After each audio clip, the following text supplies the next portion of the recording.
আসসালামু আলাইকুম, this is Joy Ahsan. Another ব্লগে আপনাদেরকে আমন্ত্রণ জানাচ্ছি।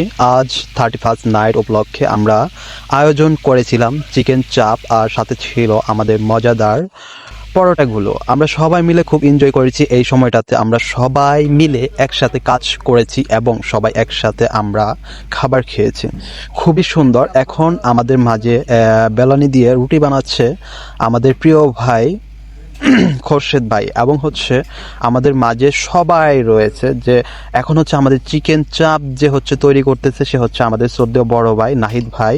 তো এইখানে আমার পাশে আরও রয়েছে অলিভদা এবং অনেকেই রয়েছে। সবাইকে নিয়ে আমরা খুবই সুন্দরভাবে আয়োজনটা করেছি। এইখানে আপনারা দেখতে পাচ্ছেন মিওচিন্স, এটা আমরাই তৈরি করেছি, এবং যে ধনিয়া পাতার যে সসটা সেটাও আমরা তৈরি করেছি। আমাদের চিকেন চাপটি তৈরি করতেছে আমাদের নাহিদ ভাই, এবং আমরা ওনাকে সবাই সাপোর্ট করতেছি যেন খুব ইয়াম্মি সুন্দর সুন্দর সুস্বাদু আমাদের চাপটা রেডি হয়ে যায়। তো বন্ধুরা, দেখতে অবশ্যই ডেলিশিয়াস লাগতেছে। আপনারা একটু কমেন্টস করে জানাবেন আপনাদের কাছে কেমন লাগছে। প্রকৃতপক্ষে সত্য কথা এটাই, আমি যখন খাবারটা খেয়েছি দেন আমার কাছে অনেক অনেক অনেক মজা লেগেছে। খুবই ইন্টারেস্টিং খাবার ছিল। যাই হোক, এই দিনটাতে পরিবারকেও অনেক মিস করেছি, বাট যারা ছিল সবাই পরিবারের মতোই। ওকে বন্ধুরা, আপনাদের সাথে আবারও দেখা হয়ে যাবে অন্য একটি ব্লগে। সবাই পাশেই থাকবেন। Thank you.